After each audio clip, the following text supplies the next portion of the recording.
How's it going, everyone? Welcome to the Walking Dead game once more. About 2 months ago or so, I did the first episode, which was pretty cool. People seem to have liked it. It was kind of like a heavy rain type vibe. And recently, The Walking Dead episode 2 came out, I believe, on the on Xbox Live and PSN. But unfortunately, the game has still not yet been updated on Steam. Episode 2 is still not out. It was supposed to come out today, Friday. But I'm not sure exactly at what point it's supposed to come out during the day. I'm not sure if it's just been delayed again. But I tweeted out the other day because people had kept asking me, you know, where are the Walking Dead videos at? You said you were going to do episode 2. But they didn't remember that I did it on the PC and that it didn't come out yet. So I tweeted out like, hey guys, you know, it's not out yet and blah, blah, blah. So, you know, I can't really do it yet because I have it for Steam. See, here's a mouse just to prove. See, click to continue. Not just making this shit up.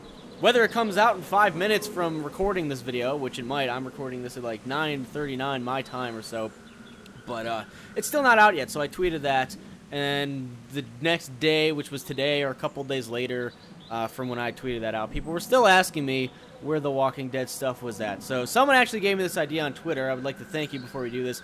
But even if it hasn't been released yet, fuck it, I'll play episode 2 anyway. So we'll jump right in to Ye Olden Walking Dead episode 2. I thought I could use a controller for this, but maybe I didn't have it set up correctly. But it doesn't matter. Episode 2 is going to be really simple, trust me. So we're going to play new game. There you go. There's a new game. We can just play a new game, sure. We'll jump right in, standard, and we'll do episode 2, Starved for Help. But unfortunately, it's coming soon. I can't play it. So what I'm going to do is we're going to play episode 2 on PC. I'm going to be one of the first people to do this. But you're going to see an awesome screen here. Just, you know, all this stuff, you know, around. I can't really do it because the FACECAMZ doesn't do it. But instead, I'm going to be reading you some excerpts from The Walking Dead Rise of the Governor. Just as some commentary for this awesome episode 2 playthrough. But if you don't know what this book is, this book chronicles the rise of the Governor, who is a key character at some point in the comics, which they're all down there on a table. You can't really see that in the webcam, but pretty much all the comics are down there on that table. I've read up to pretty far. I'm getting pretty close to what they have already made, like, completely. So I know who the Governor is. If you don't know who the Governor is, you might want to not watch this because it might spoil some stuff, but we're going to go ahead and read a little bit of this, just to get into the not Left 4 Dead. It's a zombie game, you know. The Walking Dead, and it had dead in it, too. So, The Walking Dead, we're going to get into this as sort of, you know, commentary for this episode, and to just generally hype it up. So, hope you enjoy episode 2 of The Walking Dead game on PC coming soon, but I'm going to play it anyway because people keep asking me to. So, yes, I can read. Let me move this mic up a little bit. I don't know if you can see the book. Okay, now you can really tell I'm reading. It occurs to Brian Blake as he huddles in the musty darkness, the terror constricting his chest, the pain throbbing in his knees. If only he possessed a second pair of hands, he could cover his own ears and maybe block out some of the noise of human heads being demolished. Sadly, the only hands Brian currently owns are busy right now, covering the tiny little ears of a little girl in the closet next to him. 7-year-old keeps shuddering in his arms, jerking at the intermittent thwack, grr, thwomp sounds outside the closet. Then comes the silence, broken only by the sticky sound of bootsteps on bloody tile and a flurry of angry whispers out in the vestibule.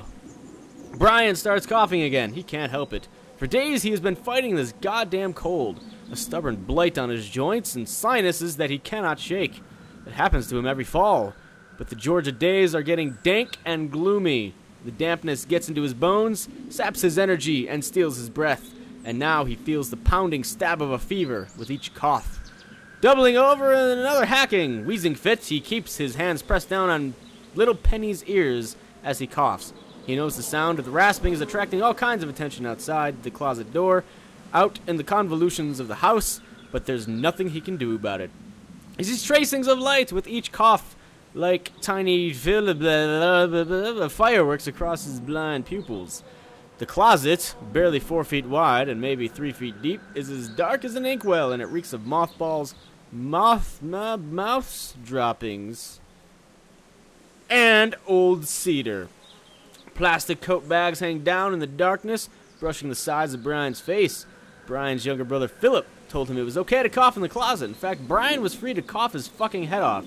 We could draw out the monsters, but Brian better not give his goddamn cold to Philip's little girl. If he did, Philip would be cracking Brian's head open. The coughing fit passes. Moments later, another pair of lumbering footsteps disturbs the silence outside the closet. Amazing.